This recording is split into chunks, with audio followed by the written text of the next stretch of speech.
take this opportunity to introduce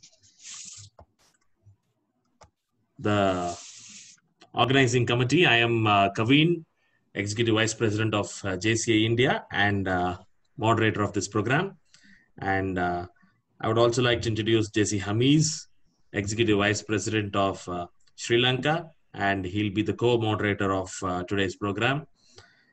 And my friends from Turkey, JC Fatih, Tahin, and Aisha, and friend from India, Zone President of Zone 17, JC Madhivanan, and friends from Sri Lanka, Yashwin, Manas, and yet another friend from India, Santosh.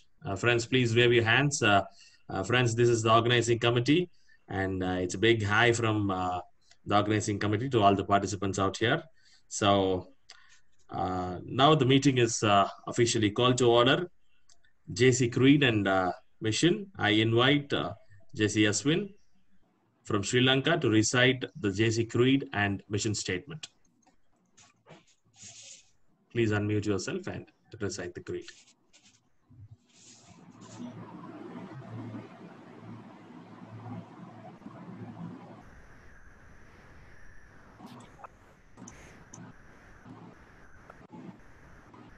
Let me recite the JCI Creed for y'all. So let's all rise up if possible and repeat after me. So we believe that religion gives meaning and purpose to human life, that the brotherhood of man transcends the sovereignty of nations, that economic justice can best be won by free men through free enterprise, that government should be of laws rather than of men, that Earth's great treasure lies in human personality, that service to humanity is the best work of life. Thank you. Thank you. Thank you, Ashwin. And friends, as a moderator, it is my duty to welcome you all. Respected National President of Sri Lanka, Dilan Jaitalake, and National President of India, who's yet to join, JC Anish Matthew. Speaker from Turkey, JC Dr. Kubra Ultas. Speaker from India, Dr. Loganathan, and Speaker from Sri Lanka, Mr. Jeffrey Zulfa. Members and friends from JCI Turkey, JCI Sri Lanka, and JCI India, warm welcome to one and all present here on behalf of the conference organizing committee. Friends, COVID has given us lots of challenges in life, but at the same time, it has given us lots of opportunities as well. One such opportunity is to connect digitally with the friends throughout the world. So this meeting is an example for that. We are sitting here connected from various countries across the world. And today's program, Business Opportunities in India, Sri Lanka, and Turkey, you will get to know about the opportunities through the eminent speakers. They are here to explain about the business opportunities. So keep your mic in mute. And after every speaker's presentation, you'll have 10 minutes for question and answer session. And Q&A will be handled by EVP Hamiz from Sri Lanka, co-moderator of today's program. And viewers, please post your questions in the chat box. Ask the questions to the speaker. And due to time constraint, only a few can be entertained. A few questions can be entertained. And at the end of the program, we have a very exciting announcement to make. So please stay tuned till the end of the program. And let us move on to the next agenda. Now I invite my friend from Turkey, Fatih, to give his welcome address and also to introduce the speaker from Turkey. Over to Fatih. Kavin, thank you very much for your kind welcome. Yes, I am Fatih Katipoğlu from Turkey. I am Vice President of JCI Turkey. And I'm also an entrepreneur and doing international business. So I am extra excited for this event. And you all know that the world is changing and there is no borders for international trade nowadays. And the most important power is network for a success. And we are here today that JCI gave us this opportunity to break borders again with powerful international network with more than 100 countries and 200,000 members from all over the world. So first of all, I want to thank to Mr. Kavin and Hames that they gave us this. We start with a discussion that how can we make an event between JCI India, JCI Sri Lanka, and JCI Turkey with Shahin and Başak. And finally, we built this event. And now, so I'm so happy to managing, operating this event. And today we are here to discover business opportunities of three countries from expert speakers. We will listen presentations. JCI members from three countries and also from other countries are here also. Now I'm seeing that 118 members, people joined this event. So this will give us a great opportunity to make business connections and engagements, international network with JCI members. I'm thankful to everybody. And today, Turkish Exporters Assembly is an umbrella organization of Turkish export. And I'm so happy that today Dr. Kübra Ulutaş is with us. She is Strategy, Innovation and Entrepreneurship Manager of Turkish Export Assembly. And I'm sure that participants are lucky that they will discover business opportunities for Turkey from best person. I wish this event will be great for everybody. Thank you.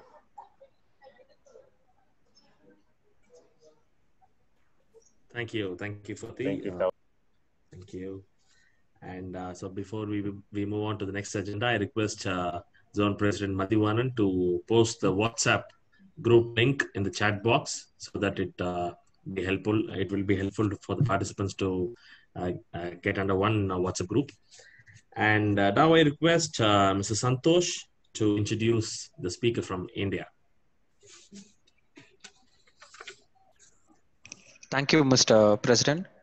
This is JC Santosh from JCI Road, Zone 17, JCI India. So the one who keep up steadfastness in anything and everything, they would achieve what they desire in the manner as desired. One such guy is Dr. D. Loganathan, the Managing Director of the Imperial Apparel Sourcing Incorporation, established in the year 1998 in Tirupur.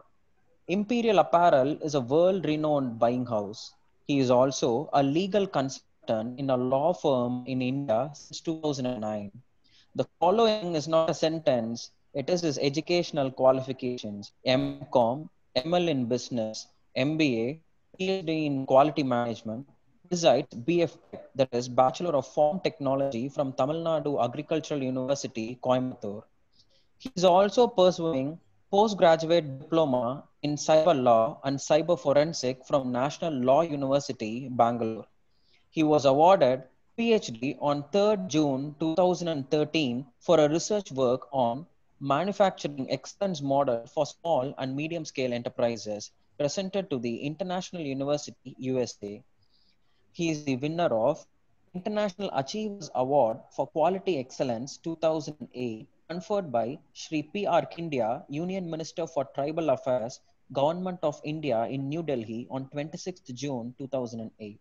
He is also the winner of World Economic Development Award for Business Excellence 2008 conferred by Srimati H.E. Lata Reddy, Ambassador of India in Thailand at Bangkok on 20th September 2008. He is winner of International Achievers Award 2016 conferred by Indian Achievers Forum at New York on 15 June 2016. Time is not enough to just read all the awards he won, so we mentioned only few.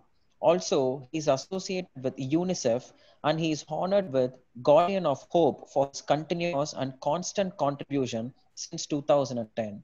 Besides, he is associated with few orphanages, schools in and around the city, making possible contribution for social upliftment. I'm very proud in introducing Dr. G. Loganathan to this crowd. Thank you, Mr. President. Thank you. Thank you, Santosh. That was a nice introduction. And now I call upon Mr. Banas to introduce the speaker from Sri Lanka. Thank you, Kaveen. Jeffrey Zulfer is the founder and CEO of Digital Mobility Solutions Lanka Private Limited, the company that introduced the ride-hailing technology to Sri Lanka under the name of PickMe. The company is the most successful tech-based startup in the country. Zulfer is a serial entrepreneur, counting 17 years of founding and successfully running several technology-based ventures. At the age of 17, while still schooling, he began his first server solutions business and ran it out of his own room. He then went on to develop a peer-to-peer trading platform for which he closed the initial round of funding. Subsequently, Zulfer set up a fully fledged internet agency and eventually exited successfully.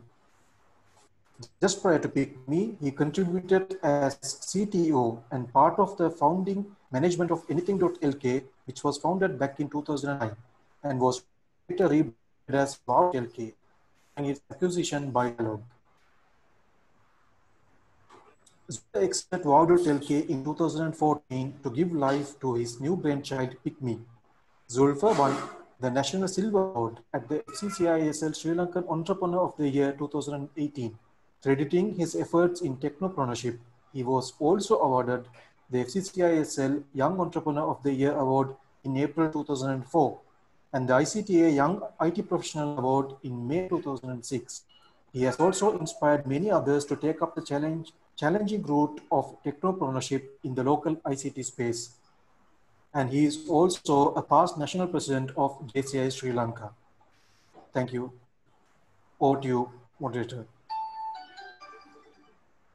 Thank you. Thank you, Manas, for the introduction of the Sri Lankan speaker.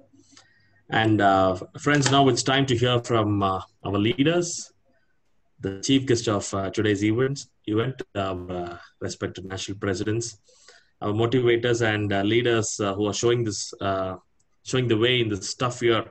First, I invite the national president from Sri Lanka, JC Dilan Jayathalake, to address the gathering.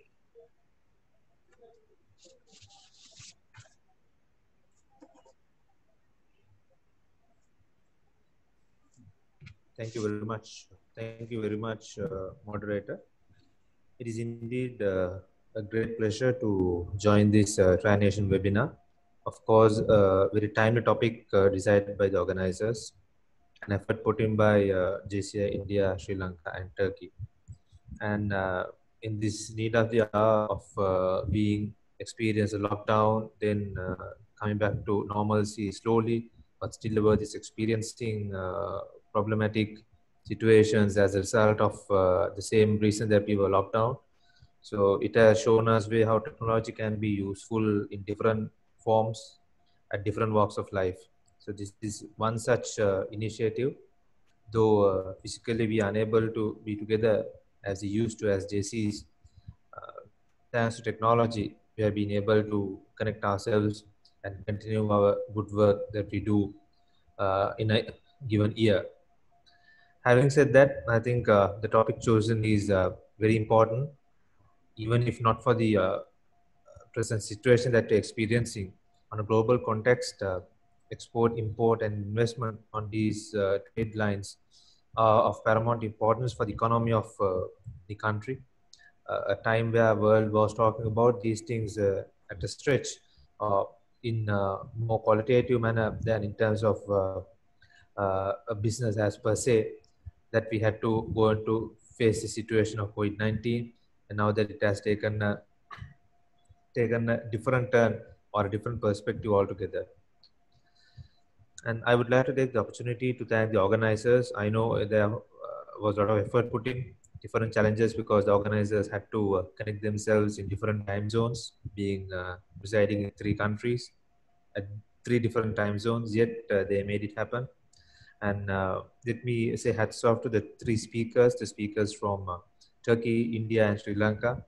who have decided to devote their valuable time on Sunday and talk to an enthusiastic audience and share the experience and guide the budding entrepreneurs and the youth of the world to technopreneurship, import, export, and investments on those trade lines.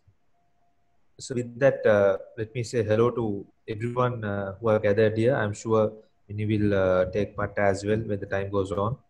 A program of over 2 hours, almost over 2.5 hours, is going to be very fruitful, I'm sure. And let me say thank you very much once again for inviting me to be a joint chief guest and being given the opportunity to talk to all of you. Thank you very much, and let's have a very fruitful webinar. All the very best. Thank you. Thank you so much, National President. Thank you for your motivating words. Now it's time to hear from the National President of India, Anish Shi Matthew.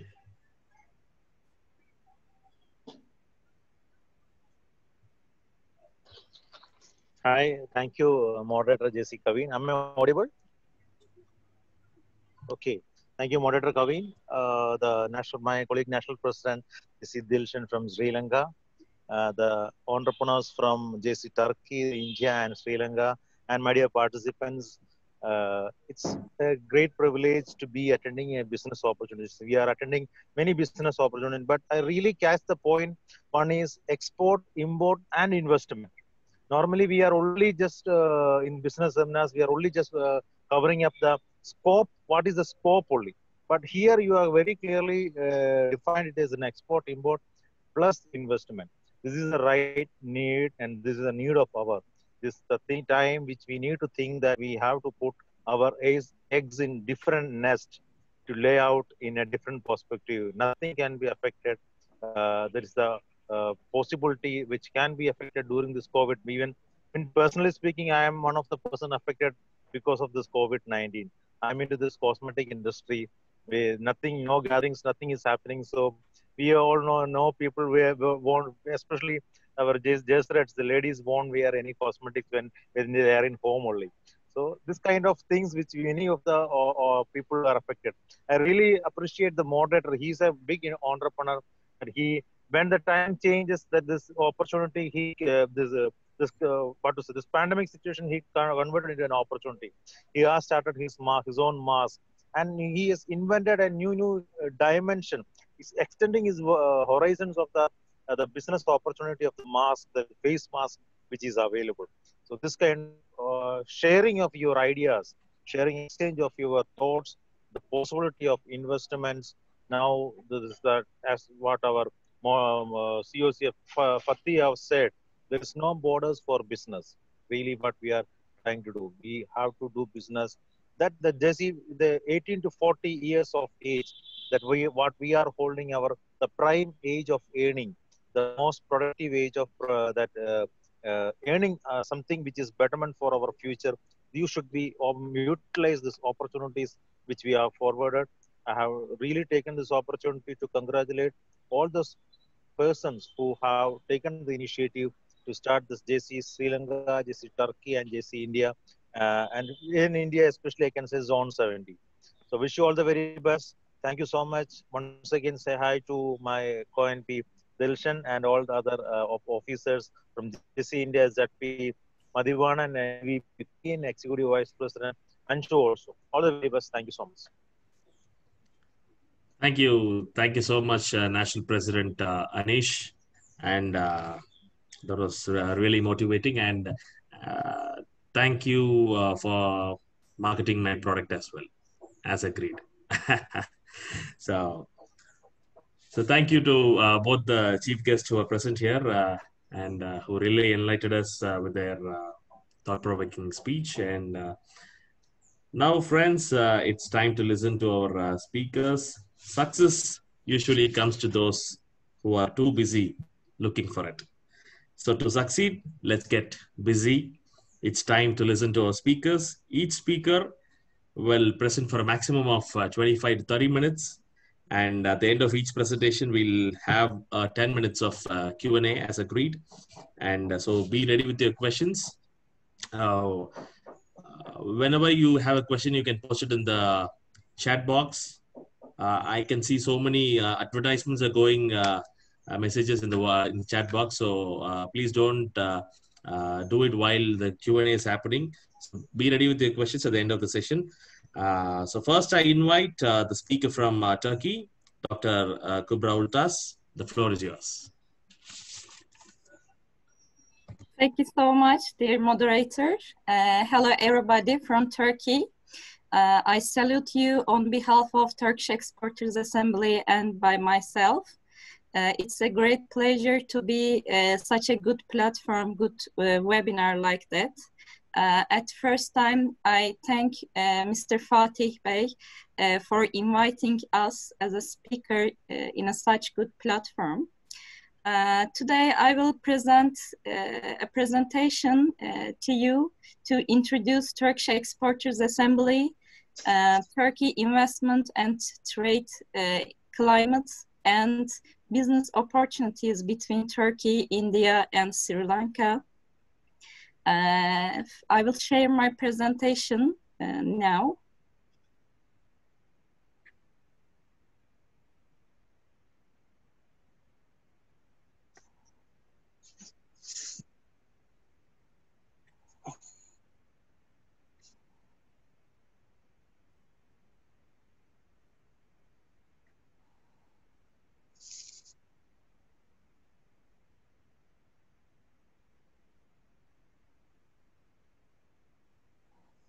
I guess you can all see my presentation. First part of my presentation is about Turkish Exporters Assembly. We are roof organization of Turkish exporters. We have established in 1993, and we are the only roof organization of exporters, not only commodity, also services exporters. More than 90,000 and 5,000 services exporters in Turkey. I can explain the Turkish Exporters Assembly like that. If you want to make an export legally from Turkey, you have to become one of the exporter associations. We have number of 61 exporter association within Turkey, and we have 13 regional general secretariats. I will mention their regional departments. And in fact, I can say that we are bridge between exporters and the government of Turkey as being Turkish Exporters Assembly. We are located in Istanbul. We call them Foreign Trade Complex. We had a huge building, including Turkish Exporters Assembly, exporter unions, 3 exporter unions, Turkish Exim Bank, Ministry of Trade representative, Marmara region representative, Turkey, in fact, we call them Türkiye Promotion Group, Turkish Trade Center, Innova team, and COSGAP representative in Istanbul.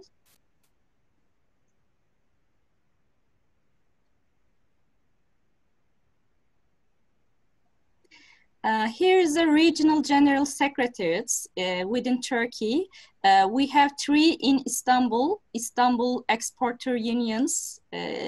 Also we have in Bursa, İzmir, Ankara, Denizli, Antalya, Erzurum. We have different regional general secretariats in Turkey. And we have 26 commodity exporter sectors and 1 exporter sector in services. You can see on here, we call them agriculture, industry, and mining, also services sectors.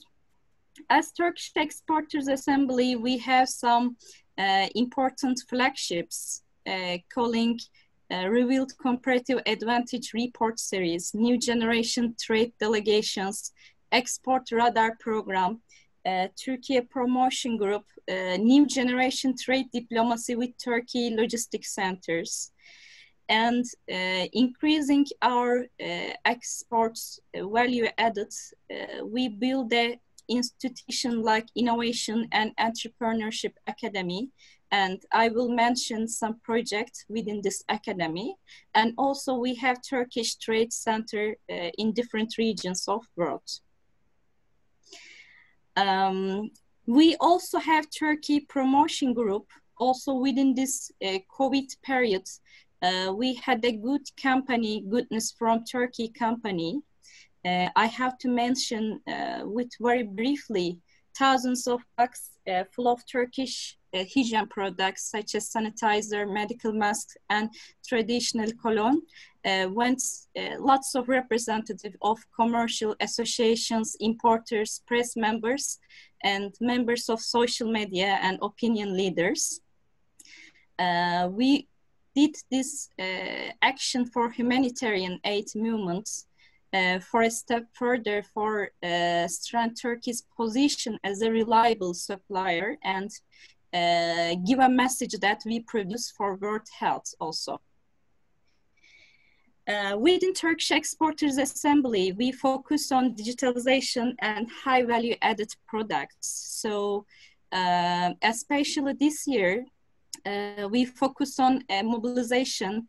We made a team application, Allo Team, call hats, Anatolian Assembly gatherings, as I mentioned, Innovation and Entrepreneurship Academy, Women Council within Turkey, Common Sense meetings, and we have a special department for project and digital transformation office. I will mention some innovation and entrepreneurship activities. One of the most important events in Turkey when you say innovation is Turkey Innovation Week. We had this event between 2012 and this year, containing this year. We have hosted more than 45,000 active speakers, also with the honor participation of our president in last year. We held such panel conference and local, also international speakers from lots of countries. We held award ceremonies, Technocity, university and company exhibitions in Turkey. And this is very important gathering, important events for innovation. We have some niche innovation-focused program for Turkish companies. One of them is InnoSuite. We call them innovation-focused mentorship program. We have 2 periods for application to apply this program. We have more than 100 companies successfully completed the program. Also, we make some launching and quarterly knowledge meetings in Turkey. Within this program, we have a special roadmap, innovation, corporate innovation focused membership, mentorship program for Turkish companies. And we increase university and industry cooperation within this program. Innovateam, Turkey's youngest and most innovative young platform in Turkey. We have more than 3,000 active members within this platform. Also, 150 Turkish universities, including this platform. We make some R&D projects, and these young people apply international competitions within different countries all over the world. And we have some special program for artificial intelligence, innovation and entrepreneurship trainings in Turkey. Also this year, we will apply European Enterprise Promotion Award 2020 with this training project. We are now national winner in Turkey, and we will compete in the international competition. Only in 2019, we have 9 R&D projects with Innovateam, and we have international competitions in Germany, United Kingdom, Czech Republic, and USA. Also, we educated more than 9,000 students from high schools in Turkey with this program.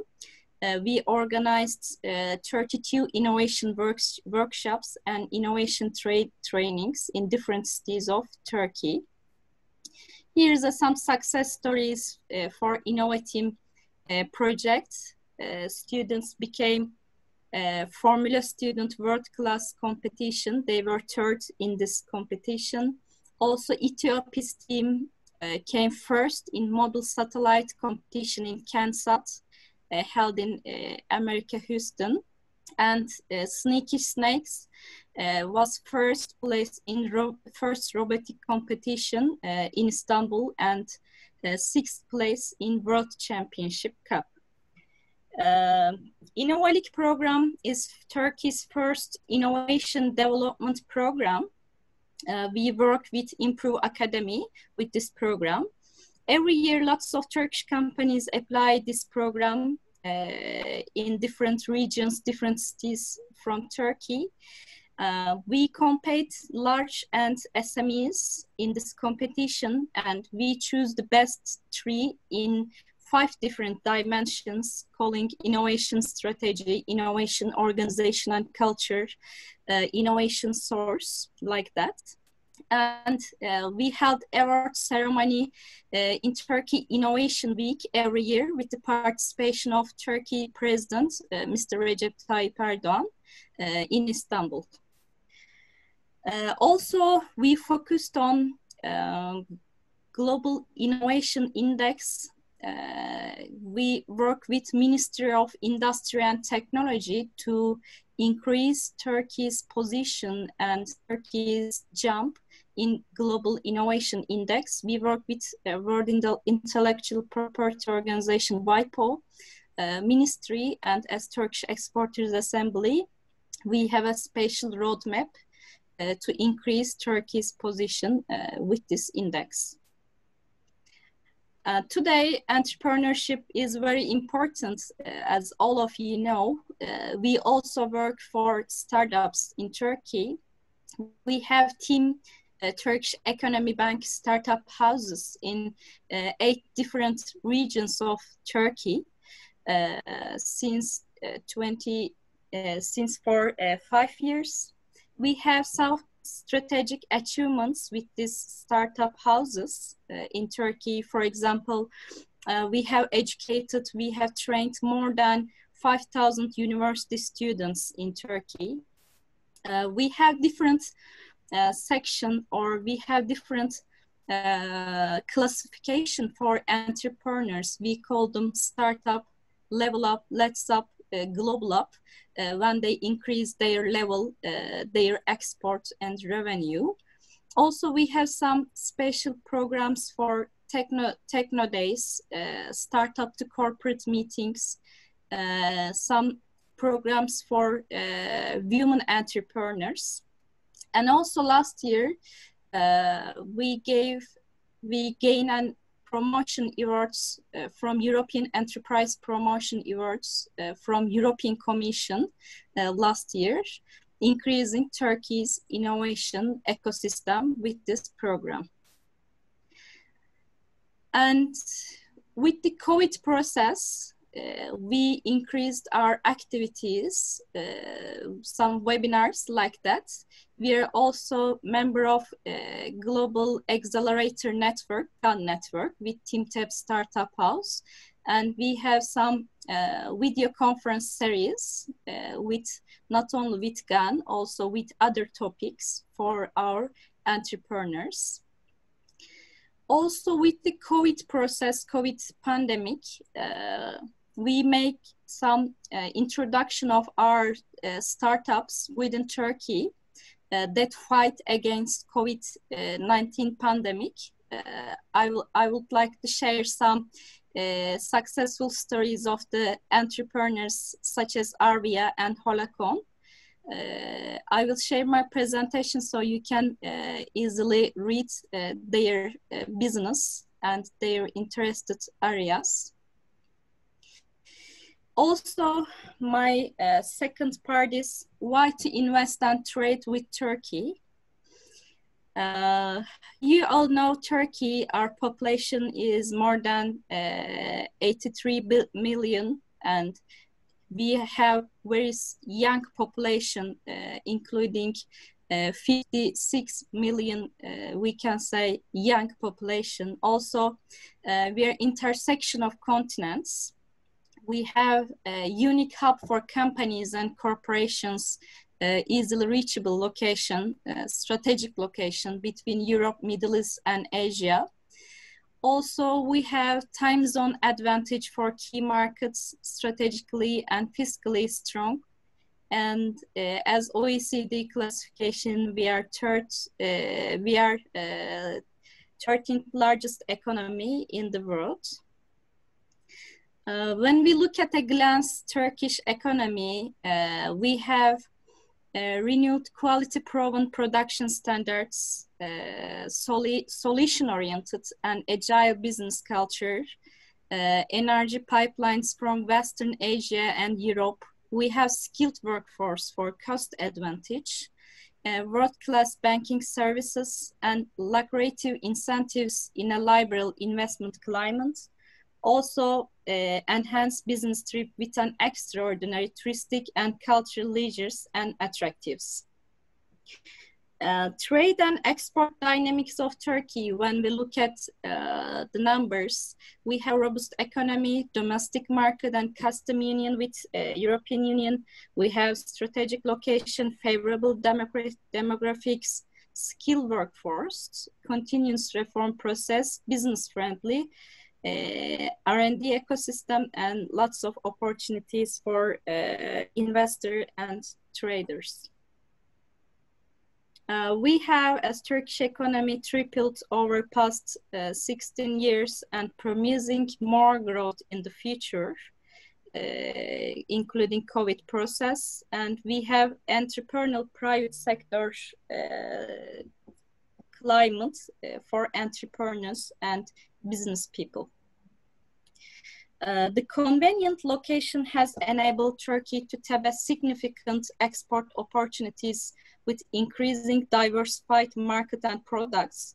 As you can see, we have 170 billion US dollar exports as Turkey, and we have annual growth rate is more than world average in 2019. Also, why you have to trade and invest in Turkey? When we look at numbers and ecosystem, we have trustful connections with different countries, more than 230 different countries we are trading with, and we are waiting for new customers in worldwide.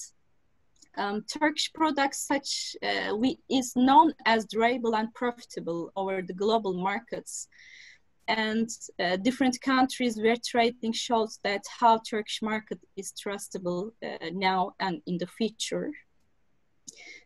We have diversity of 61 sectors worldwide.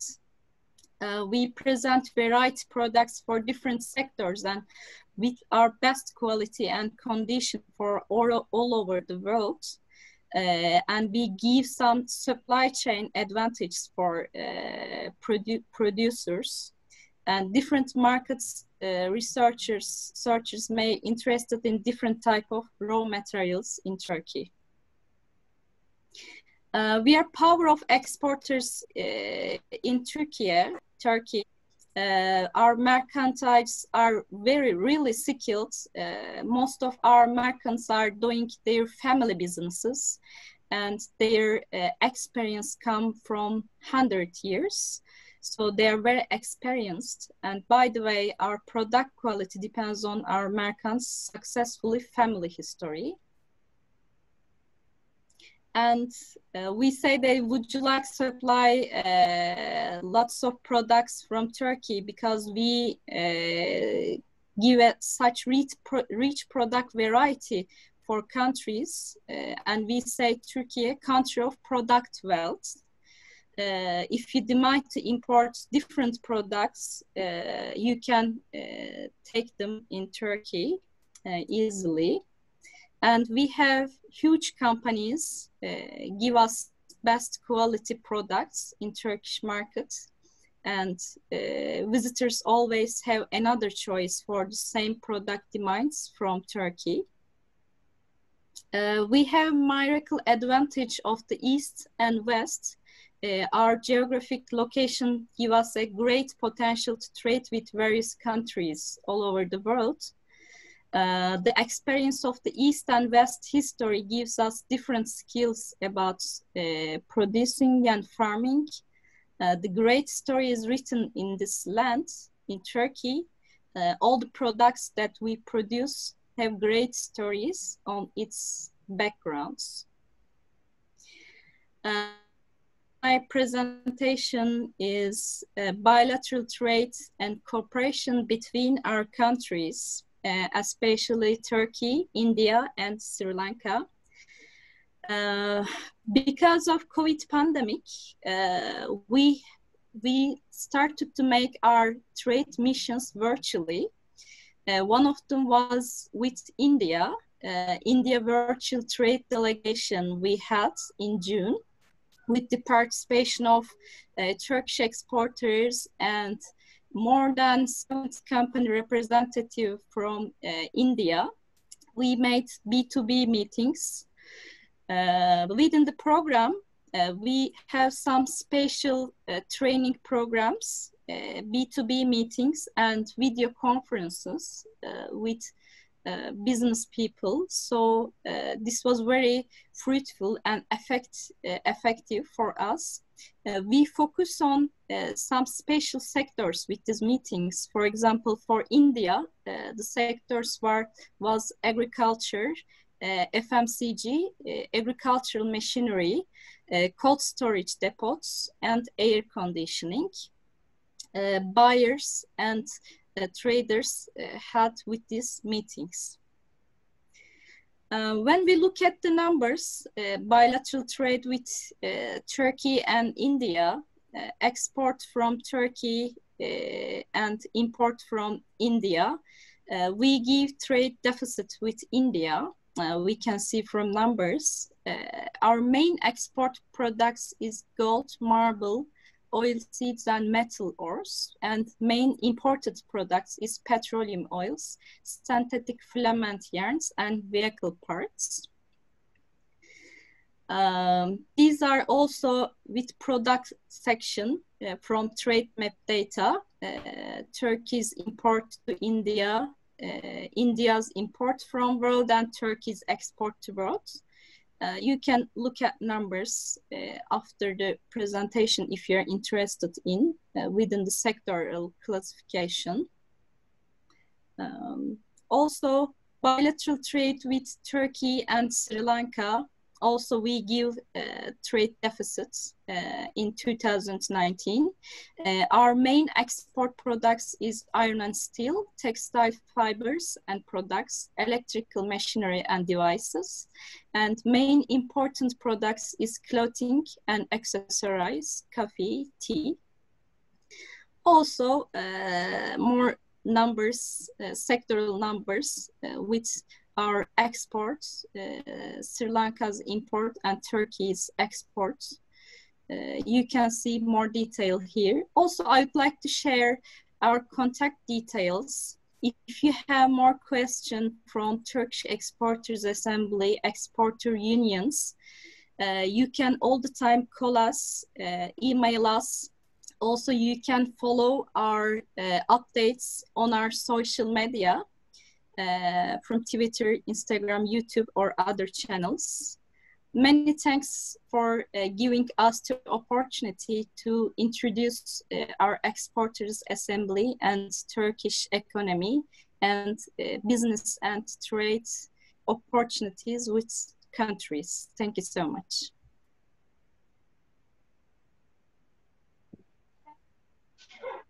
All right. Thank you so much, ma'am Kubra.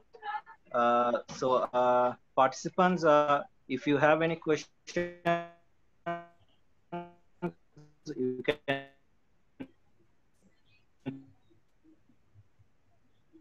post it in the chat box so that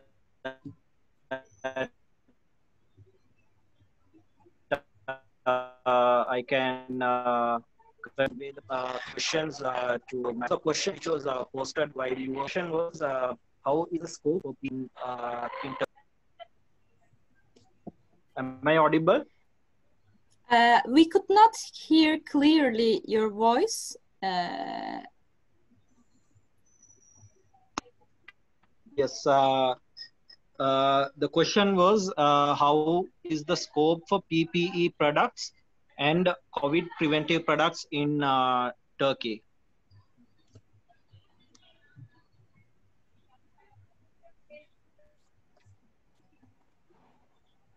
I think internet connection is not stable. I could not hear your question clearly.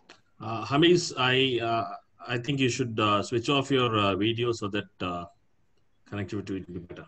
Yeah. Okay, ma'am, am I audible now? A bit better. Yes. Okay. So the question was, is the scope for PPE products and COVID preventive products in Turkey? For personal protection products, as I understand, there is a huge potential for personal protection products for Turkish producers, including textile, chemical products, sanitizer products. There were a huge demand from different countries for Turkish products.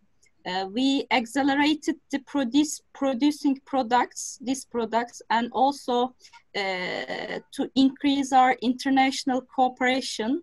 As I mentioned on my presentation, we give some special gifts for sanitizer to different countries.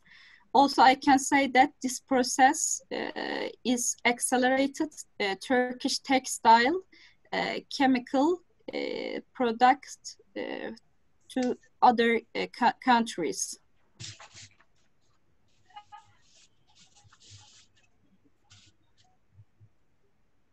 Okay, thank you, ma'am. I hope that was clear enough to Siva Prakash, who has answered the question. The next question I have is, can the exporters assembly help us in checking credibility of an importer in Turkey? Can I take a question one more time? Yes, ma'am. Hamis, your voice is breaking. So I will. Hamis, your voice is breaking. So please check your connectivity. In meantime, I will be helping out with the questions. Okay. Madam, I'll read out the questions. This question is from Mr. Sampath, and he has asked, can exporters assembly help us in checking the credibility of importers in Turkey? I can say that we cannot directly check this process, but perhaps Turkish Exim Bank can take this process for importers, I guess. But if they have specific question for companies, they can directly write us or send us email to team@timor.tr email address, and we will ask to exporter unions if there is a credibility system for the companies. But I guess we are not directly credibility position to make a guarantee for companies. Okay, okay. Mhm. And there's another question from Mr. Shankar. He has asked, is there a market for eco-friendly eco-friendly papers?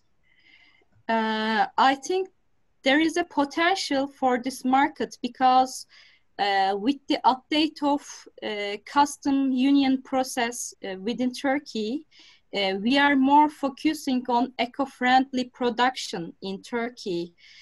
So also there is a trend to make a eco-friendly production within all of the countries. So this will be hot topic, hot trends also in Turkey.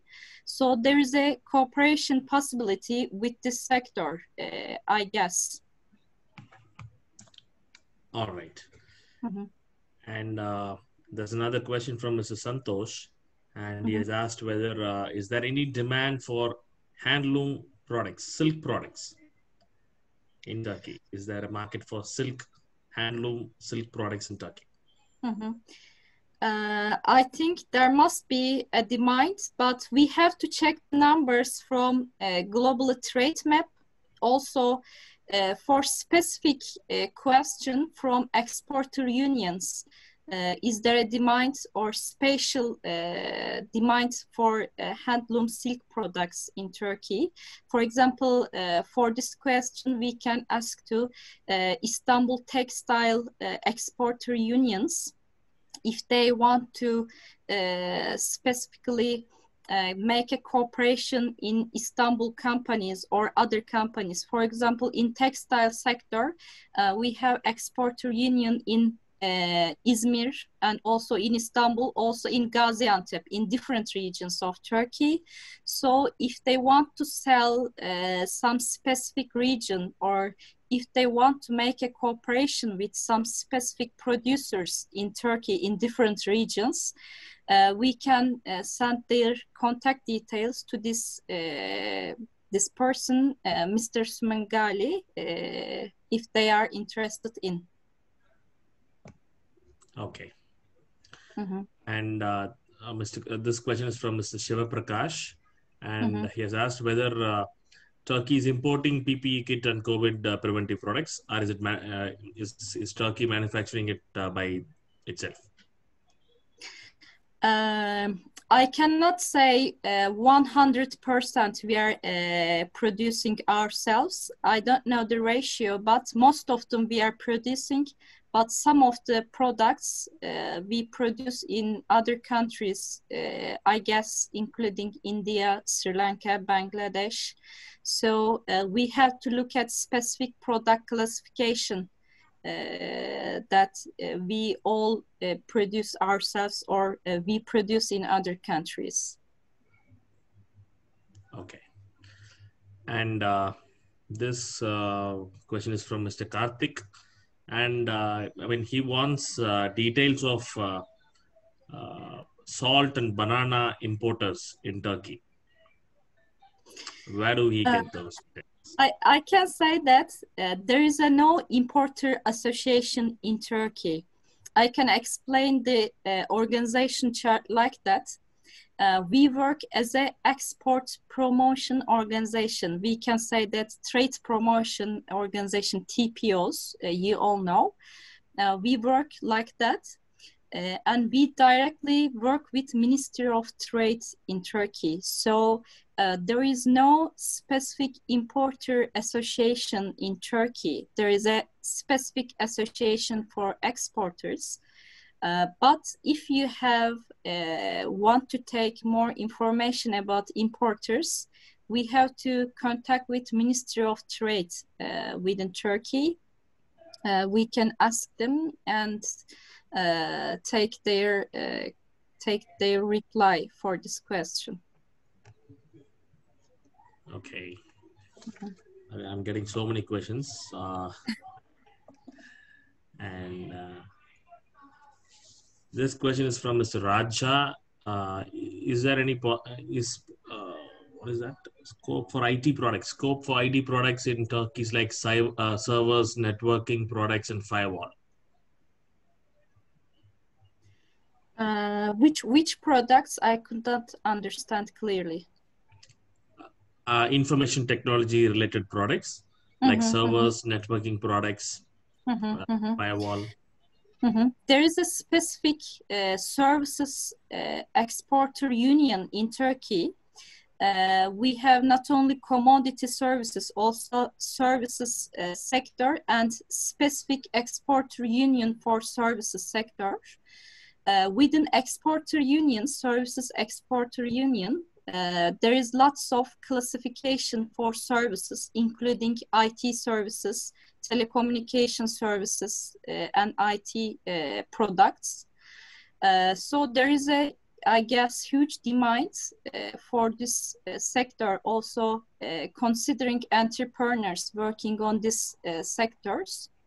I think there is a huge potential for these sectors. You can directly contact with our services sector exporter union to make more cooperation with Turkish companies and Turkish producers. All right. And I'm going to have 3 more questions. Is there any demand for coated technical textiles like artistic canvas and banana fabric in Turkey? He's asking related to the textile market. How is the textile port in Turkey? As I mentioned, textile exporters are very important for us. We have 3 different exporter union for textile. There is a very huge potential for also Turkish textile. They are contact with other countries, increasing cooperation with trade of textile. We are making B2B gatherings, trade fairs, and other important events to increase trade between textile exporters and importers. So if you give some possible cooperation area with Turkish textile exporters, we can send their contact details that you can directly contact with them. Okay. And I have the next question from Mr. Harsh. He has asked if there is any demand for organic products like turmeric, ginger, etc. I think, again, for the sectors, there must be a demand, also including and considering eco-friendly production and organic production, especially for updating EU process and Brexit process for Turkey. I think there will be more demand for organic and eco-friendly production. Also, we have farming sectors and including ginger or other sectors. We have specific exporter union in Istanbul. So again, I can say that we can ask our exporter union for this demand. Okay. The next question is from Mr. Karthikeyan. He has asked if there's any possibility for talent acquisition from India, human resource needs from India to Turkey, digitally, I think. I think there must be potential for this digitalized and skilled human workforce, especially, I guess, potential for entrepreneurs. They have to more cooperate with each other for these sectors, because you have a great talent human workforce for this area. I think not only for our platform, also governmental level, we have to make an initiative to increase our bilateral trade and work human first capabilities, increase our human capabilities. Okay. And this question is from Mr. Saravanan. He says, what about the potential of exporting agro commodities from India to Turkey? Agriculture potential. I think there is again a potential for these sectors.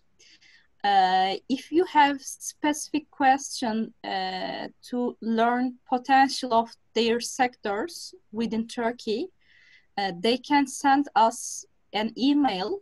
We can directly contact them with our specific exporter unions, including agriculture, including IT, including textile and other sectors. Because as I mentioned, we have 13 different secretary generals within Turkey and 61 exporter unions. So one of the exporter union is textile, one of them is farming, one of them is machinery. So there is lots of different exporter union that will directly contact with the sectors. Okay. And the next question is from Madheshwaran. We have 5 minutes, so I think we can take few more questions. This question is from Mr. Madheshwaran. He says he is the manufacturer of textile weaving preparatory chemicals, and he has asked if there's any requirements for that product in Turkey. Textile weaving preparatory chemicals. I think there must be demand, but I will repeat again the same thing. For demand potential, we have to check from the ministry numbers. I can give exporter information, but I don't know clear numbers about the demand potential of the sectors. So how do they get to know those details?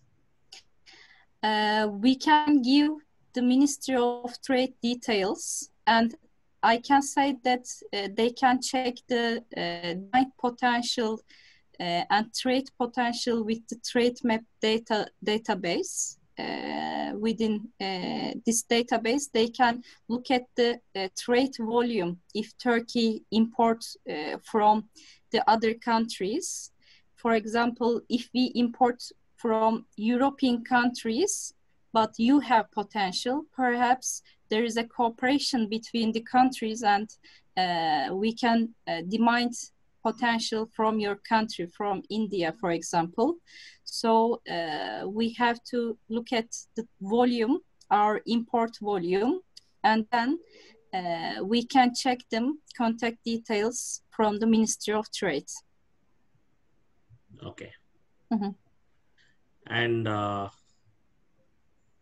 this question is from Bolivia. What is the potential of exporting precious stones from Bolivia to Turkey? I really don't know the numbers, specific numbers, but if they send an email to me, I can share details. Okay, fine. So all those people, those who have posted their questions, since we're running out of time, you can post all those questions. You can write an email to our speaker. Okay. She'll be more than happy to reply to all those questions. And I think I'll take one more question. This is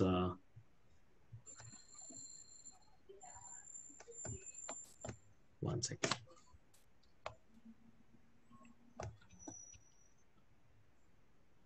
Again, this is regarding a demand for a particular product, cashew and raw cashew nuts and soya beans and machined wood from African ports, from Africa to any other countries. So I think they should write a mail to you and get those. Also, I advise. Okay. Also, I advise our B2B meetings and B2B gatherings within Turkey and other countries. When we organize these events, buyers, importers, and exporters gather in a place with these meetings. So there is more large potential for exporters, Indian or Sri Lanka exporters, for Turkish traders to sell their products. So I advise to participate some trade missions, trade delegations, and virtual events organized by Turkish Exporters Assembly and exporter unions in Turkey. All right. So thank you so much. Thank you so much, Dr. Kubra, for patiently answering all the questions. And I have more than 15 questions pending, but since we're running out of time, I couldn't ask more questions to you. I request all the participants to write an email to our speaker, and we will share the email address of our speaker in the chat box. Mm-hmm. And so thank you so much. Thank you for your patience, and thank you for answering all the questions. And thank you so much, dear moderators. You're welcome. You're welcome, madam. So, friends, now I think it's time to listen to the next speaker. Speaker from India. I invite Dr. Loganathan. Sir, the floor is yours. Can please unmute yourself, sir.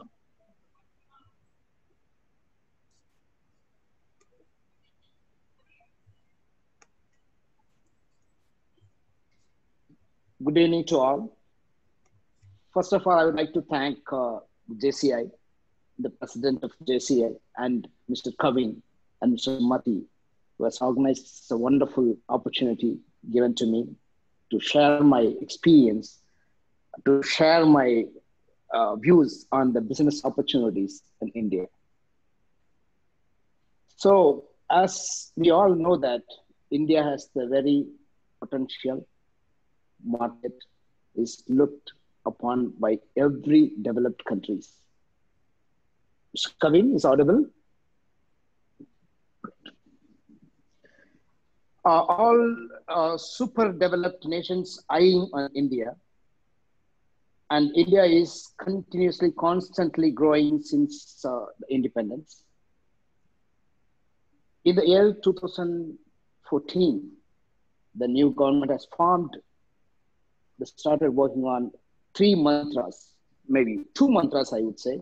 That is, one is Make in India, and second one is Digital India. Of course, at this pandemic situation, the government has found another form, is self-reliance, which is going to be the foremost situation at this moment to develop this nation to the next height.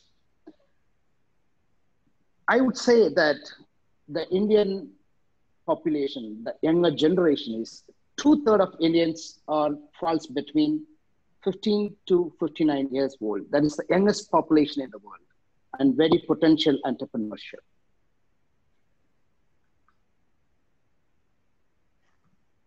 When we talk about, okay, I being this trade for the past 25 years, traveling across the globe into the international trade business, I have come across so many views from those countries as well in our countries.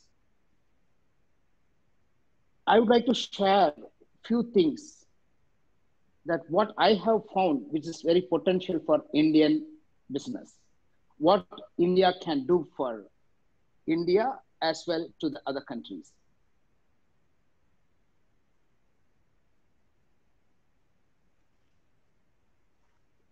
The first part that in the international trade, what I looked at is the GSP countries for the export business and FTA. These two things which our government is talking, these two things are really favorable to many countries and many products across the globe, from India to other countries and other countries to India. But still, in some cases, especially for the textiles, the FTA still we need to break through a lot to the other markets. At the same time, we also have the trade policies continuously evolving into the new ideas, which explores, which opens the most biggest opportunity for businesses in India. which I am going to give one by one. What are the best possible business opportunities can be done in India? First of all, we all never knew and we never expected that there's going to be the new life in this year. In the sense, so far the life was something different what we were enjoying, and all of a sudden since February, we are trying to cope up with the present situation, the pandemic, which everybody is confused what's going to be the next, how it's going to be, how we can lead the life. I mean, everybody is, confused of that state. But I look at it, I'm really excited to see the new opportunities in this COVID. I'm really excited because this has opened a huge number of business opportunities. For example, the electronics items, the medical items, medical equipments, medical machineries. This is what's going to be medicines. These are all the things is going to be the primary products that every country is going to concentrate. And India has also, already we are very potential in this. And the biggest opportunity in this particular area. Apart from that, when I said the evolving of the trade policy, step by step, based on the situation, right now, the MSMEs, the policy in MSMEs, what I look at it is the policy of MSMEs and foreign trade policies and foreign direct investments in all areas, especially on the industrial products like airlines, like automation, power generation. See, all these areas are governments are really favoring to the foreign direct investments.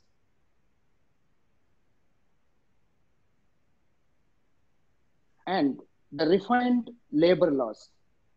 For example, India is such a huge country. We have a lot of possibilities. The people are migrating into different states and working. And this pandemic has taught us that how that has to be organized. Probably after this pandemic, in fact, the government, I think, must have decided or must have thought of it to reform the labor law, especially on the migrating labors. This is one of the very key point which is going to determine the growth of India, I believe.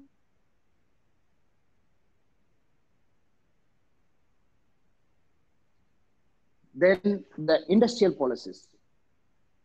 Industrial policy, we can say that industrial parks, SEZs, 100% EOU, and even when going for the foreign trade direct investments, most of our state governments are giving the free land, in fact, or the land with the cheaper cost, or free power, or the lower cost of the infrastructure facilities. That's been extended to the foreign direct investment to invest in India in many areas, especially in automobiles and solar panels, power, and renewable energy, all these items.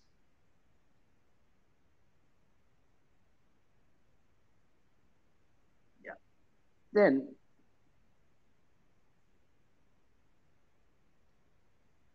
the sustainable and eco-production policy. Right now, of course, the whole world is talking about the global warming, sustainability, and all these things. Of course, India is also, at par with the developments of sustainable products and sustainability in every business that we are going to do it.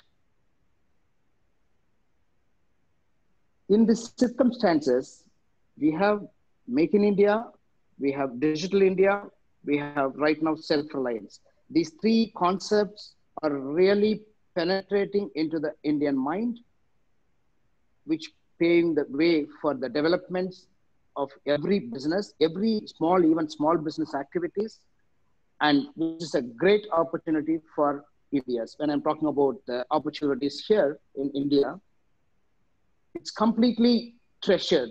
A lot of opportunities is treasured in our country with different possibilities. All we have to do is our Indians or the people who wants to do business in India, to import products or make products in India, that is all possible in India with a great potentiality, with great help with our policies.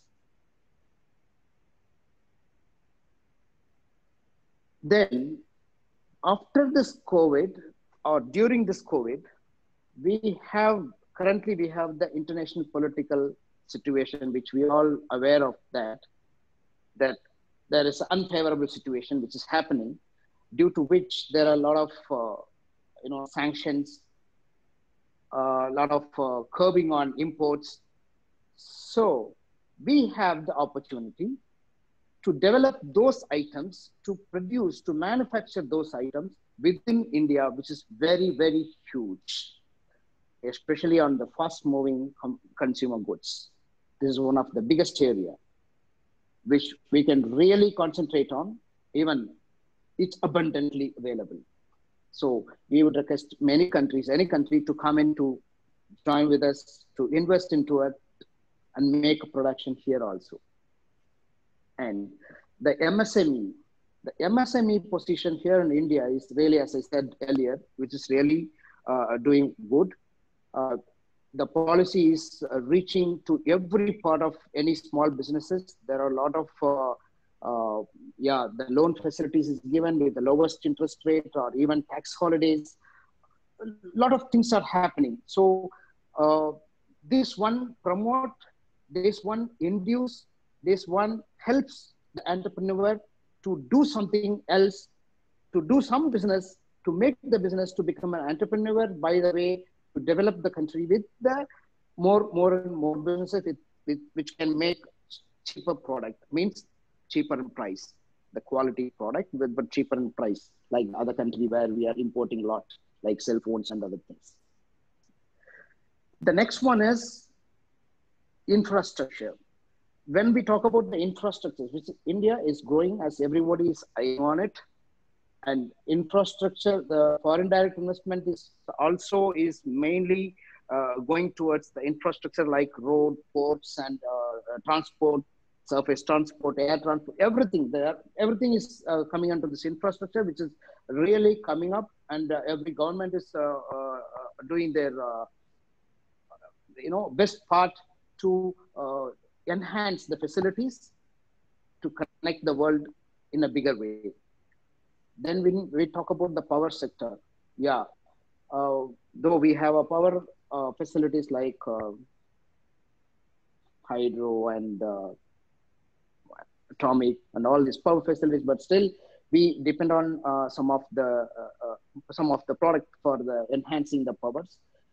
For example, coal, even sometimes we have to import it.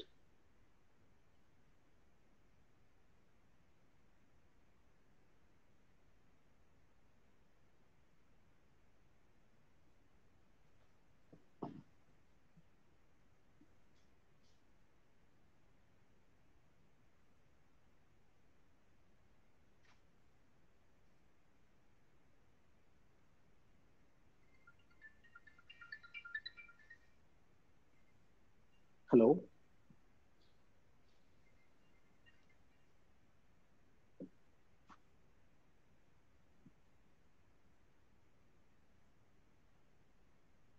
Hello, Mr. Kavin? Yes, sir. Can I go ahead? Because it's stuck somewhere. No, you can go ahead, sir. It's all okay. Oh, okay, fine. Then after the pandemic, medicines, medical equipments, ecological recycling, the medical equipments, medical waste in ecological manner, recycling in ecological manner is going to be the biggest business again. This is one of the best opportunity. Then automation of agricultural and export of value-added agro products.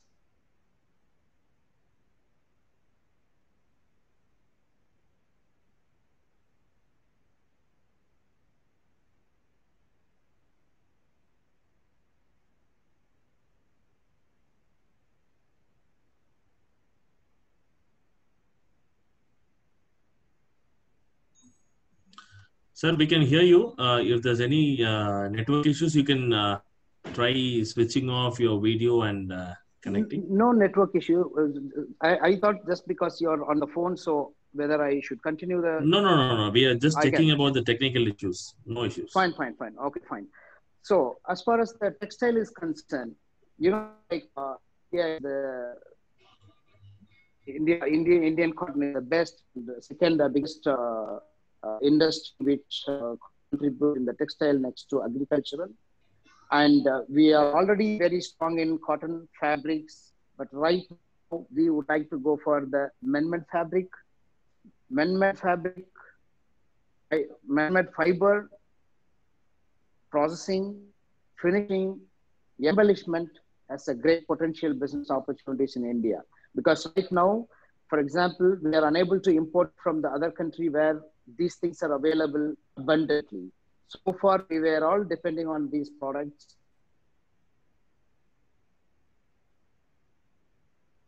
Come in. Yes, sir, I'm here. Okay. So far, we were all depending on the other country for such products, but now we have very big potential on these areas. So even the MSMEs and the big industrial investments can be done on textile also. Then artificial intelligence based products and services. As you know, like the pandemic has created webinar, has created online education, has created everything on online sales, online e-commerce, software export, data science, data analysis, machine learning, drop shipping, which is very interesting. The drop shipping is another very important one which is happening, like what we are doing without meeting the buyer and seller, the drop shipping taking place. This is the new concept of the export-import business, or the major set of opportunities. And right now, we have a scarcity, or we are going to have the scarcity of mobile phones, computers, electronic items, office equipments, automation, then, as I said, man-made fibers and fabrics, embellishment, then ancillary product, especially for the machineries and for the automobile industries. So these areas are going to be the very biggest opportunity in India very shortly, which is immediately have to be taken care. I think our government is working on it, and the opportunity is very much open to the entrepreneur across the globe. Then I happened to read certain survey where it says that service sector will be the boom for at least next 10 years. That's a decade. The service sector plays a vital role in supply chain. As we all aware that the supply chain have from the manufacturing to the consumer. Earlier we had to depend on so many things, so many areas where the communication was very much lacking. But today, the communication is very in fraction of the second, and things are getting moved very fast. The logistics is very fast. So serving the people between two areas is happening in a very systematic way and very fast. So service sector also is a biggest boom in our country to make a business here. Then, as far as the import is concerned, of course, I don't appreciate so much of import, because right now, India is importing more than exports. Would like to minimize the import possibilities, but at the same time we have the possibility. For example, the self-reliance. When we are making the self-reliance, when we are making business in self-reliance mode, so we become self-sufficient in a very short time.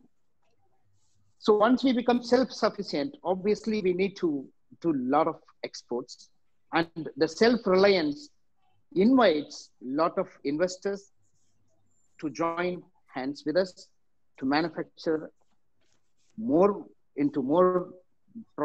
trade activities, more commodities. So this helps our business too.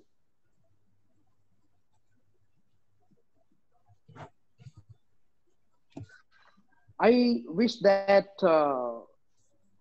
I think I can talk the strength and weaknesses almost covered in every area, but I prefer that to have more into the question and answers because it's more, which helps more interactive session where the people can understand more instead of giving you so many statistics. Rather, I wish that giving you just crisp on the strength and opportunities.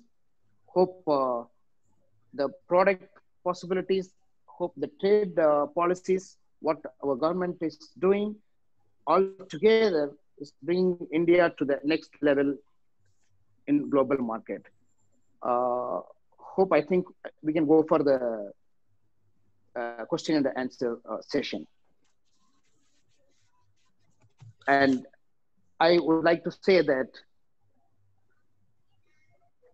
India is heading to a significant position in global market. I request the world to join hands with us and to grow with us. Thank you. All right. So thank you so much for your presentation about the Indian market and the opportunities here. And as you said, when there's more interaction, more questions, I think you can answer them. And as you said, I've read it somewhere. I don't remember where, but I read that where there's a pain, there is a market. So right now there is a pain everywhere. So there is a market and there is an opportunity to do a business everywhere. So, and you also said that service sector is going to boom for the next decade, and virtual meetings are happening everywhere. Before 3-4 months, nobody was aware about Zoom, but the Zoom's value today is something phenomenal. So that is how the market is changing post-COVID. So friends, you can post your questions in the chat box, and Hamiz will try to moderate the questions. If there's a signal issue for him, then I'll take over. Madhivanan, kindly check if the participants can post the questions in the chat box, because everybody is sending it only to me privately. So please check again. Yes, thank you, Dr. Loganathan, sir, for that informative session. So participants, so any questions you all have, please post it in the chat box, and I will try to convey the questions to Dr. Loganathan.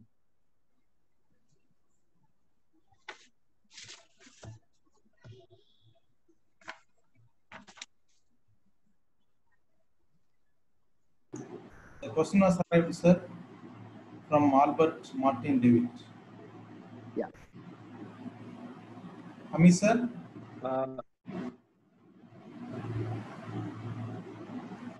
Yes, Loganathan, sir, there is a question from Aditya Raj. What kind of product specifically your company deal with? The Imperial Apparel. So please provide more info. Thanks. We are dealing with apparels, high fashion apparels and textiles. We cater to the European and American markets, even some to Japan too.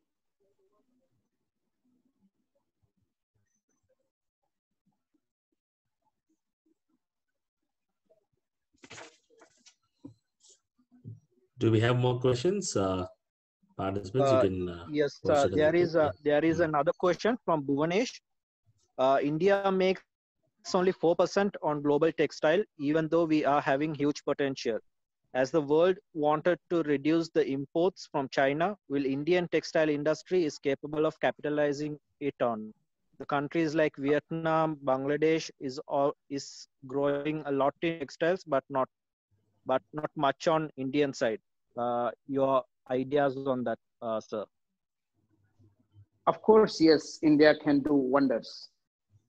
Right now, as you know, that India is very strong in cotton, but we are vigorously working on the man-made fiber, where the Indonesia, Cambodia is stronger. In fact, they are importing fabric from China, and of course, we do import fabric from China. But right now, as I said, the present political situation, India will replace the man-made fiber area, then the opportunities of the business and employment opportunities are huge.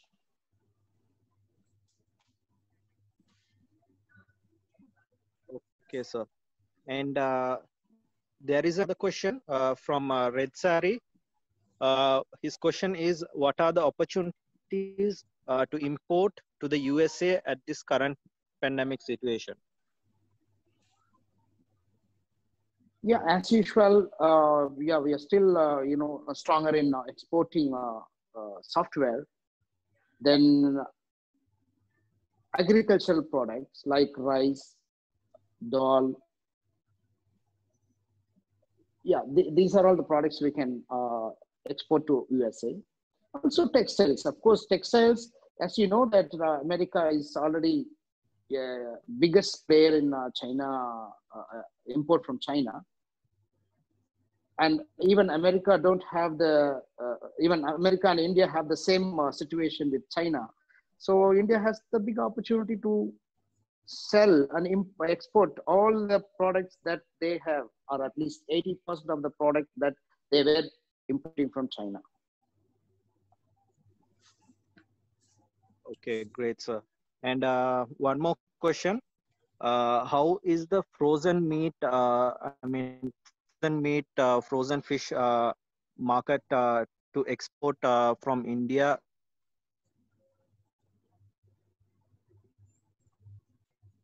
Yeah, already India is exporting.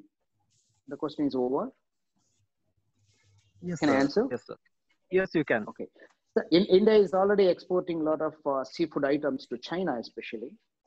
And there are a lot of frozen meat to European countries, which is already into the business, already into the export business. We can really enhance this.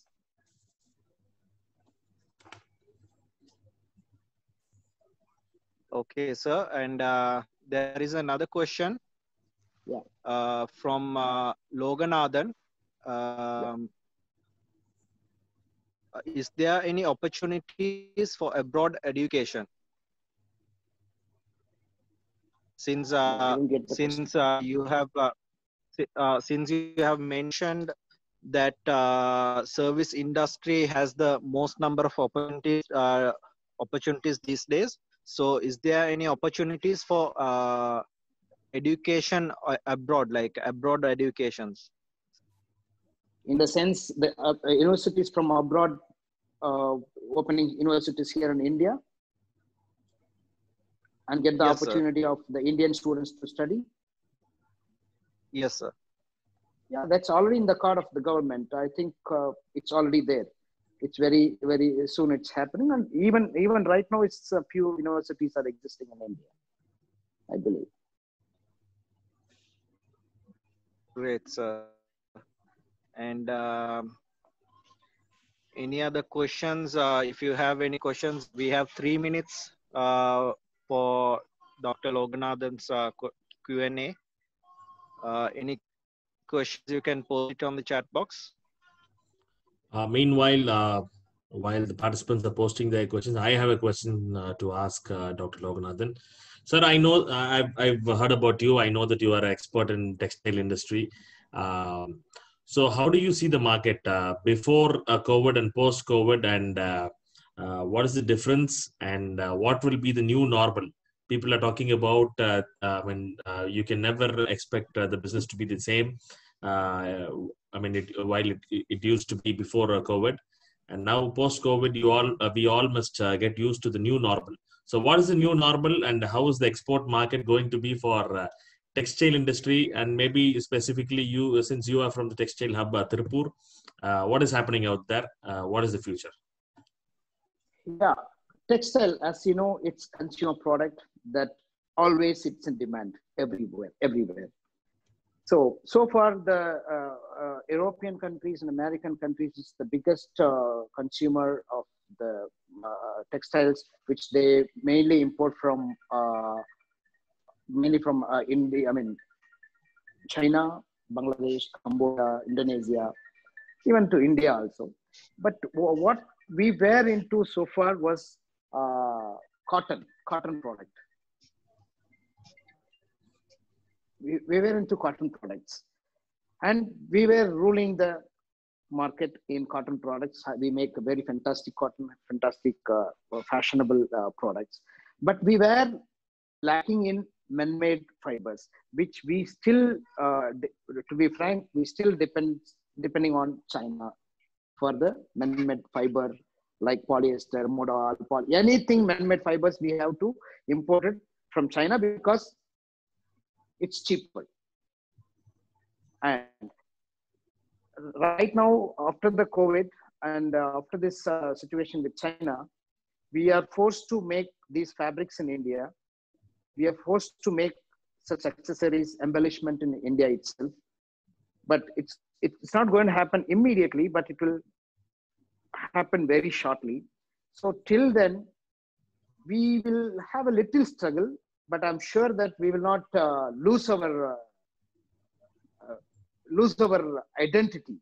We will still have the businesses because India has the the Europeans and Americans or the buyers have a good reputation over Indian business, and most of them wants to work with India. They are going to other countries only because of the pricing. So if we are able to make the competitive pricing, we are sure that we still have the business level same and maybe plus in the very, very earliest stage. So as far as the COVID is concerned, right now, even I think since last week, the PPE and masks are allowed to export. And every factory is working on PPEs right now. And even you believe it, we have our existing customers still. We are sending the developments, they're sending the orders, and of course some of them under production. This is also happening, but not big level, not big level. It is only a setback. It's not going to be a difficult one. It's only a setback because the pandemic has affected all over the world, even the buyer side. There also is trying to settle. They are also trying to settle because most of the goods were, some of them in stores, some of the stores have not even opened. So all these things have to happen. So what I expect is probably by, we have lost only one season this season, the autumn winter production is going on. And spring, summer probably will be affected a little bit. But I'm sure that next autumn winter will have a huge growth. Probably the growth level will be double, I suppose. And sir, I have one more question. Since the reference from Turkey and Sri Lanka, what products can we import? I mean, can we export from here to Turkey and Sri Lanka? What are we already doing, and what are the opportunities for these two markets to export and as well as to import there? Right now, Turkey, we do a lot of agri-based products are exporting to Turkey. And Sri Lanka, of course, it's there. So our free trade is with Sri Lanka is, every product, even textiles, we're shifting to fabric and getting conversion. So this is happening. Even for Turkey, we do minerals. Some minerals we do it, but not big level. Our major exports are, imports to US and from China, the more major imports.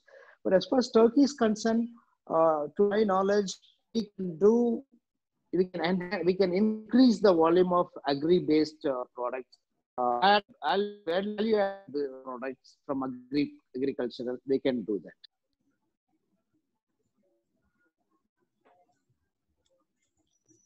Okay, all right, sir.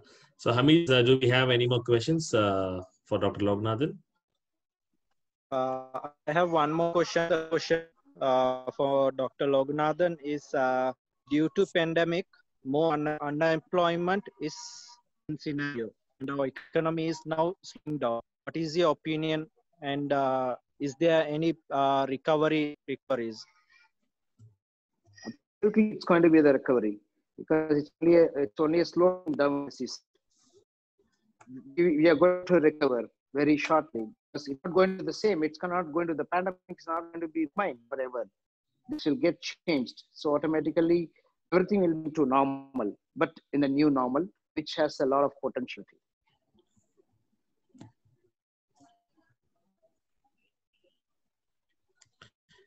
And sir, I think I would like to add one thing to that.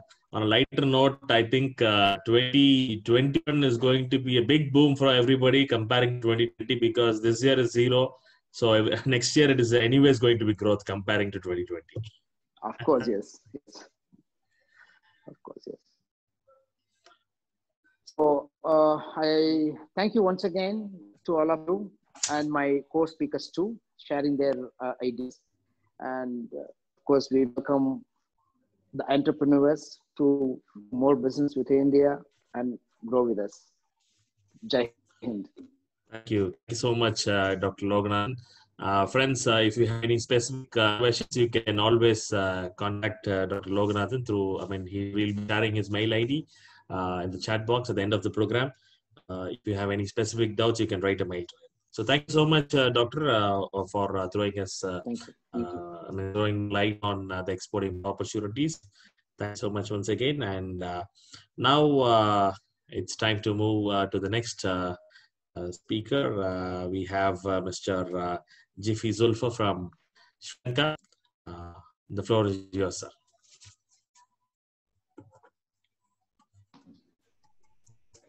Thank you. Thank you so much for inviting me. I hope you hear me well. Yeah, awesome. Thank you.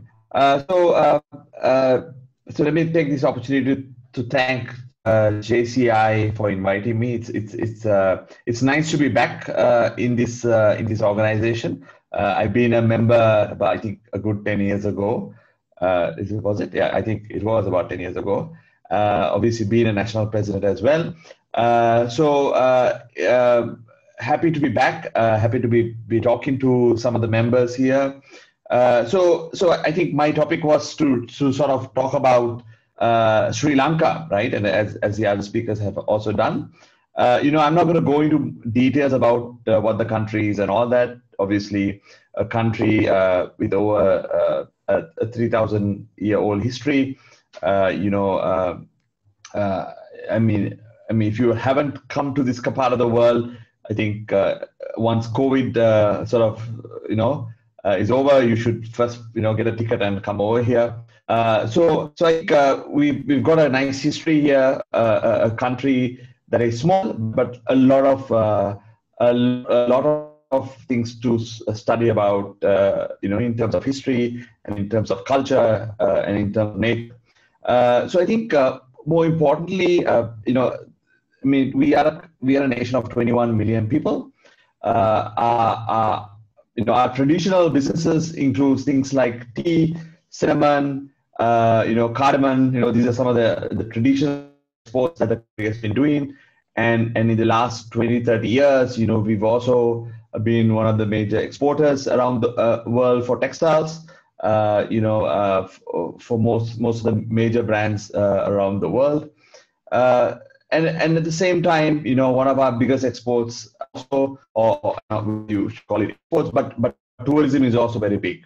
We attract 2 to 3 million tourists the country, and obviously, we provide a different kind of experience when it comes to tourism, because one of the things that people talk about our country is obviously the hospitality, and obviously the ability to get from one part of the country to the other part very quickly. That being said, none of these areas are my forte. I come from a digital or tech industry, and I'm just about to tell you more about tech. I don't have, I'm not a local representation. I don't represent any of the local chambers in the country, but essentially an entrepreneur who's been in tech for the past 25 years. Right. So that said, one of the other pluses of Sri Lanka is that we have about 98% literacy rate, right? Which makes us fairly, the people of the country are fairly educated, and we find that a lot of talent obviously goes out of the country, but at the same time, there's a lot of investments that come into the country to build on the talent that exists. So just to give you a brief about myself, so I run a local ride-hailing company, and obviously you must have heard of companies like Uber. We are basically a company called PickMe. We are the largest ride-hailing company in the country, but also we are also in the delivery world in terms of food delivery. So the folks in India would know things like Swiggy and Zomato. So in Sri Lanka, we have Uber Eats and we have PickMe Food, right? So these are essentially the areas that that my company operates on. Today we move over 100,000 people every day, and essentially more than 10,000 deliveries are done every day of food. And the business is growing. We are obviously a funded company, just like the other folks in India. We've attracted funding from from IFC and other private venture capital companies. So as every one of us have now realized that the future of business and the future of our lives are now more dependent on digital, right? So I think digital has taken off.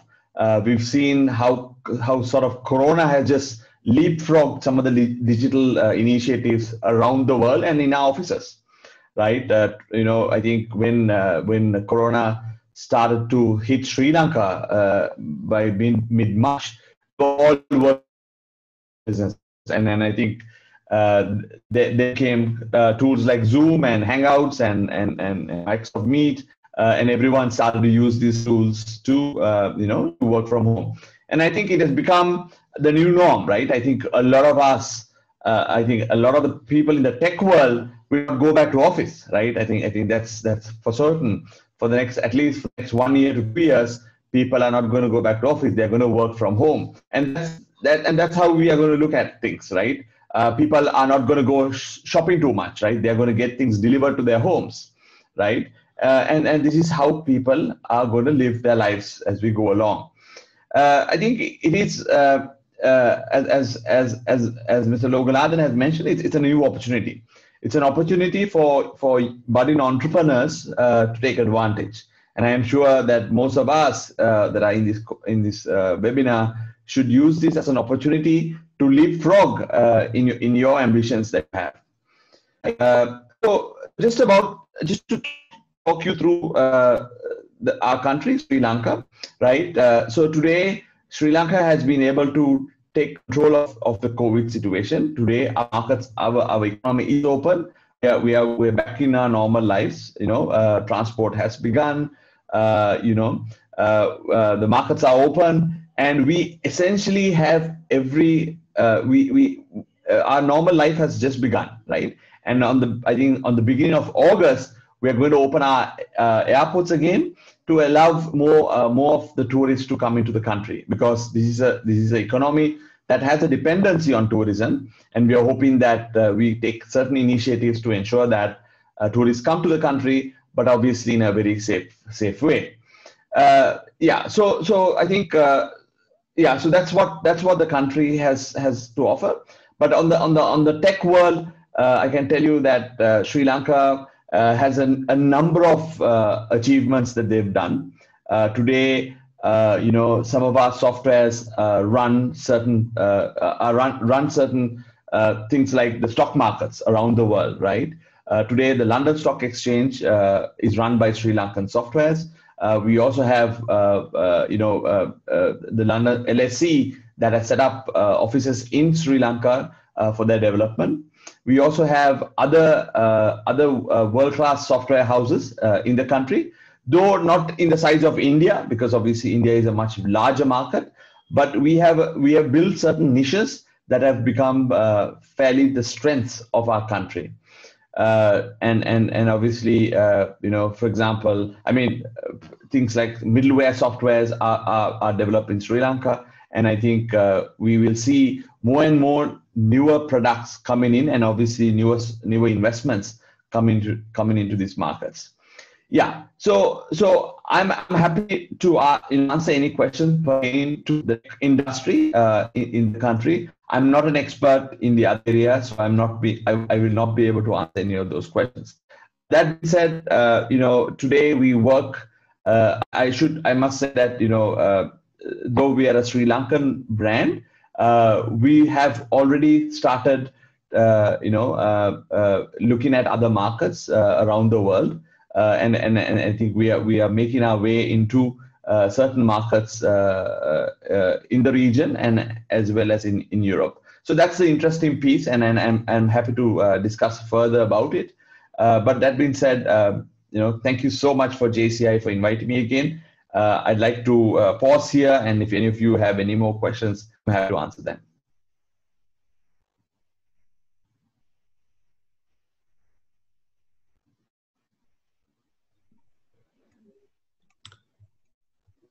Hamid, you can take over.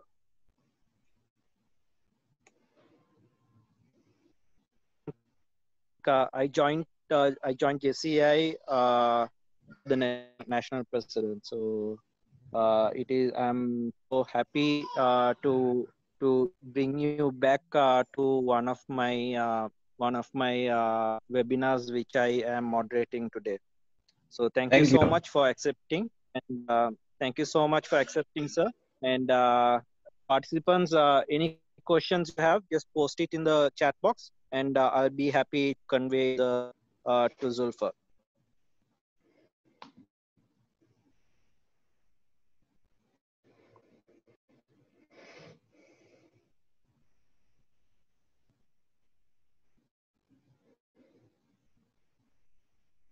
Zulfa, sir, I have a question. What are the opportunities from JCI Turkey has with regards to tech industry? So okay. So I don't know. I mean, I was in Turkey 4 months ago. Obviously on a holiday more than anything else. But yeah, I mean, Turkey has obviously a very nice market. Obviously, obviously it's booming with tourism, and I enjoyed all my stay in Turkey, in Istanbul and some of the other cities. Loved it staying there. I think obviously there's a lot of opportunities. I did happen to meet a few people. There is opportunities in many areas, I must say, right? Obviously, I think even on areas of IoT, on AI, there's still a lot of opportunities available. Yeah.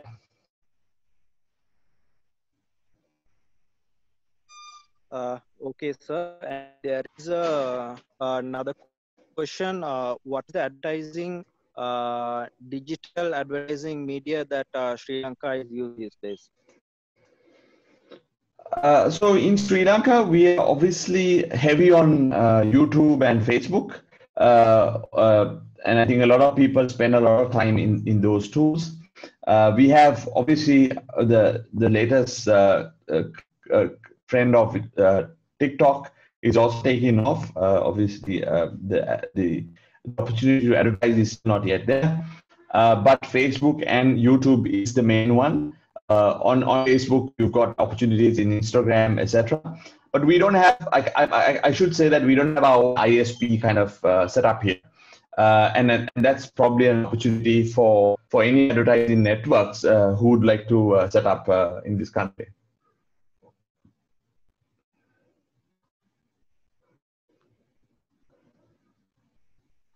Okay, sir. And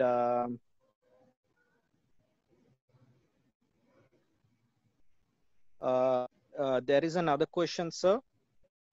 Did the pandemic affect the external investments in Sri Lanka?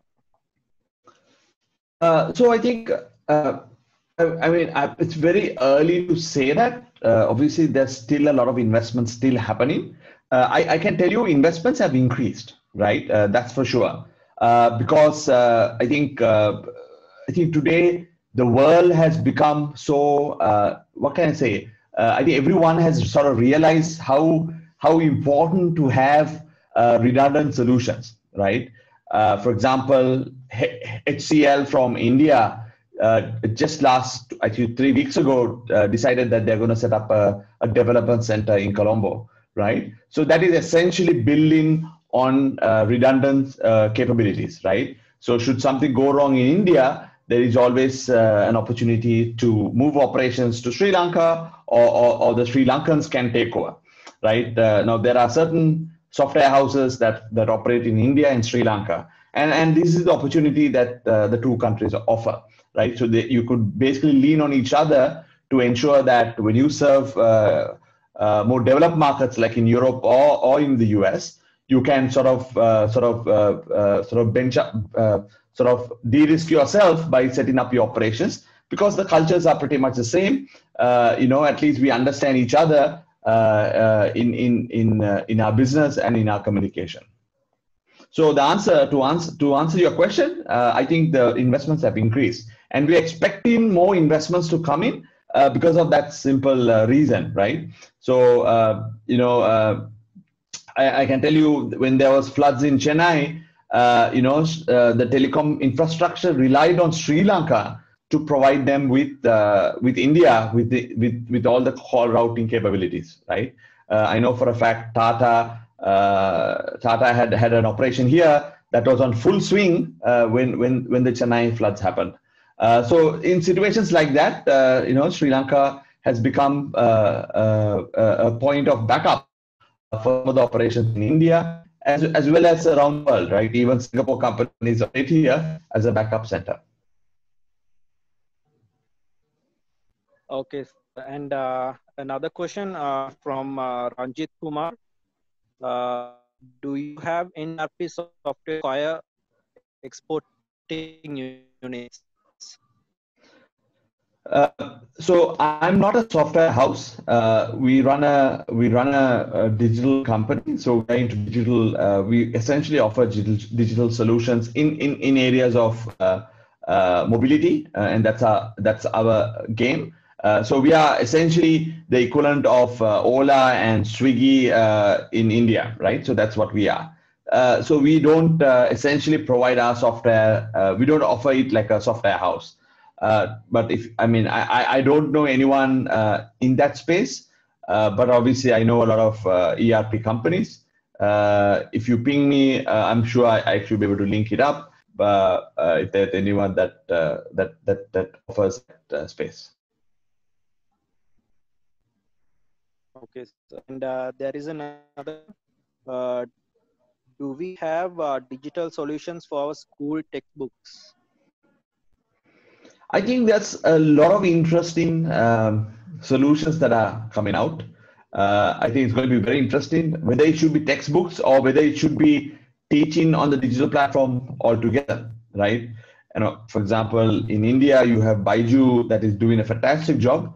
And then you obviously have a lot of other solutions that are coming out, right? So I think it'll be interesting, right? Obviously, as more and more parents don't want to send their children to schools, you are going to see a lot of solutions that are coming out, right? I think I know, for example, my 4-year-old kid now studies through Zoom, right? It's a beautiful way of learning. And maybe probably even more effective. We never know. Let's find out, right? So I think as we understand the risks of Corona and then probably any other future risks, I think people are going to look at alternative solutions. In the new world that we are going to go into.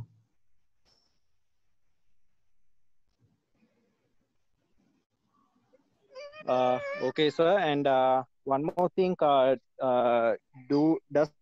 Sri Lanka hire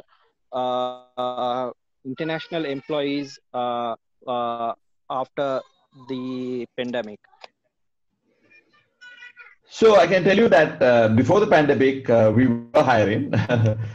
We have a number of, so for example, in my company, we have about 5 international employees, 4 of them from India, another one from Philippines. We also have people working offsite, as in they're working from from their countries, and obviously working for us. So that kind of arrangements are also there.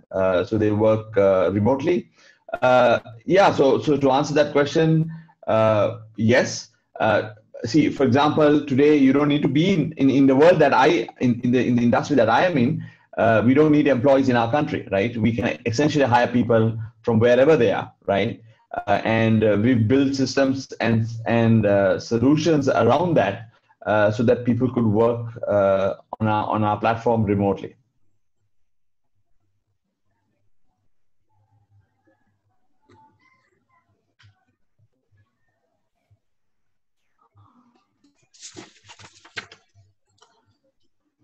Amiz, any more questions? I think that's it. Thank you so much, Zulfa sir, for that Thank you. informative session. And so happy to see you after so long. Yeah, happy to see you too. I have a question, Mr. Zulfar.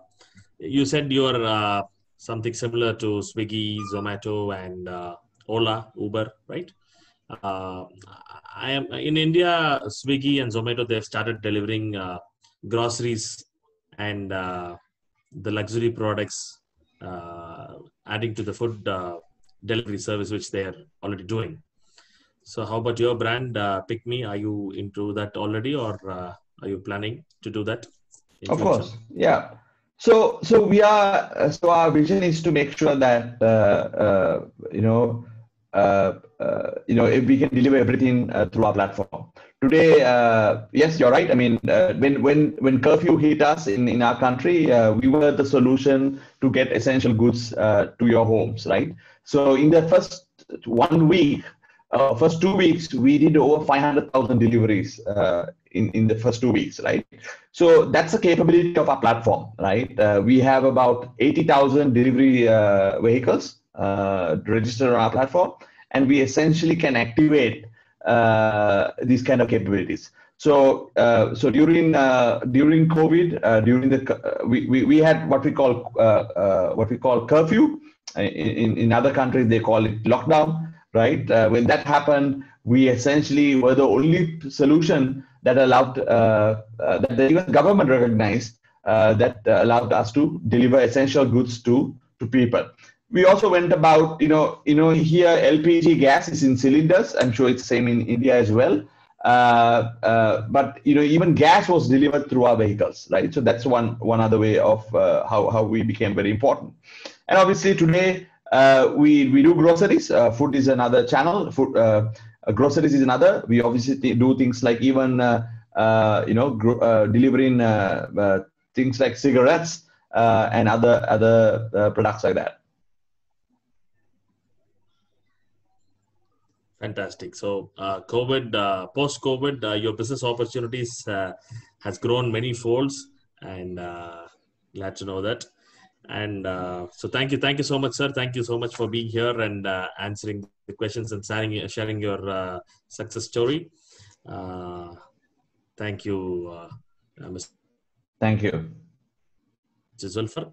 It was wonderful to listen to all of our speakers today. I must say that it gave us an idea about business opportunities in Turkey, India, and Sri Lanka, and we had the opportunity to listen to the opportunities available in Turkey, and we also had an opportunity to know about the market in India, and also to get to know about the success story of Pick Me in Sri Lanka. And friends, action is a fundamental to all success. Action is the key word here. So the most easiest thing to do today is after this program, after we log out from this webinar, it is easy to forget and go back and do whatever we were already doing. So please don't do that. Dream and act, because action is the key.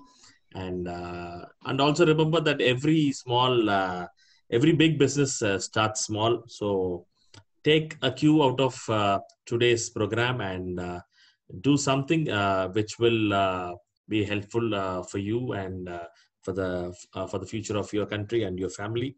And thank you all once again. Now I request Mr. Yaswand from Sri Lanka to give the announcements regarding the next program.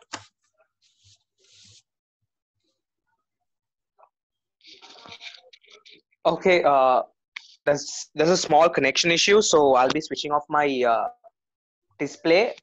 So can everyone hear me?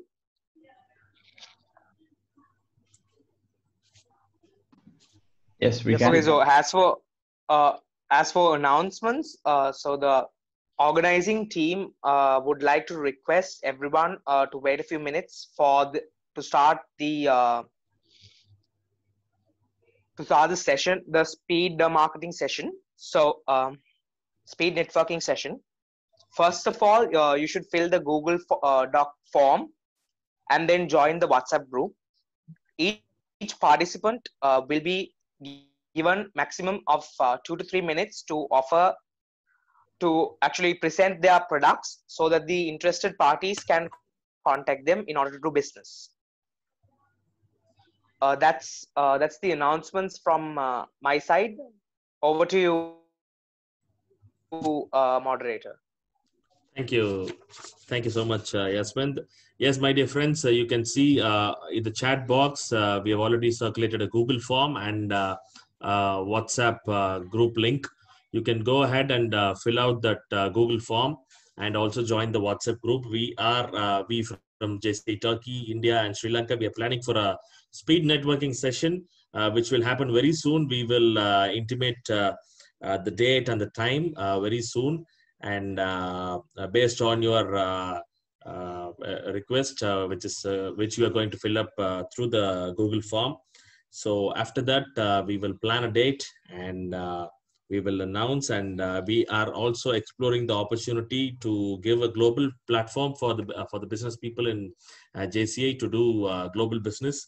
We already have a forum in India, especially in our zone 17, which we call in India. We have 25 zones, and in zone 17 we have this program called JC in Business, JIB we call, and we already have an app, and we already have many tables out here. A group of business people, we will get together and meet every week, and we will work for each other's business. So you will get to know more about that platform JIB in the next meeting, and also get an opportunity to do the speed networking. So that is all about the announcements, and now it is time for vote of thanks. I request Shaheen from Turkey to propose the vote of thanks. Thank you. I think you can hear me. Yeah. Okay. We are the ones who will change the world. We are the ones who will make a positive change around the world. We put a step with this event, not only JCI India, not only JCI Sri Lanka and Turkey, but we had lots of friends all around the world. Since our vision says being the leader of our members and supporting them a global network around the world.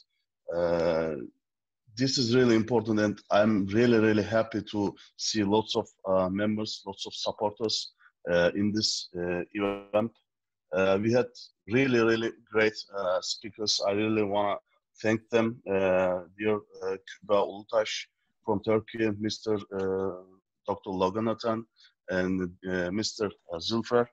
It has been a great opportunity and doing a great event together, 3 countries coming together and bringing lots of young entrepreneurs all around the world.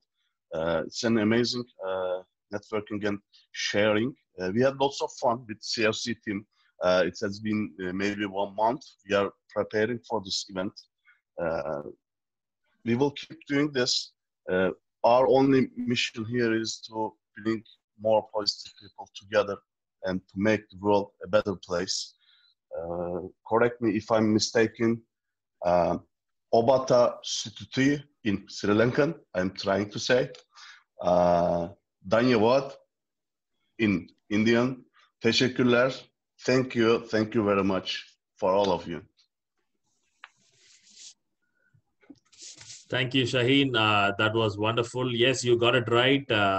In Indian language, it is called Dhanyavad. Yes, you are perfect. I'm not sure about Sri Lanka also. Yeah, that's great.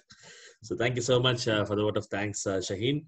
I request the speakers, if you can post your email ID in the chat box. It will be very helpful for the participants to ask specific doubts. And if you're not able to post the email ID, then you can message it to me personally. I'll be sending it to all the participants, those who are going to fill out the Google form. So make sure you don't miss out on filling out the Google form. So thank you so much for everybody for being patiently sitting in the Zoom room for the past 2 hours and 15 minutes, I should say. And thank you so much for all the speakers for spending their valuable time here. And a big thanks to all the organizing committee from friends from Sri Lanka, friends from Turkey, and my colleagues from India. I hope this program was useful to you, and see you soon in the next meeting. We'll keep you posted. Have a good day and good night. Bye-bye.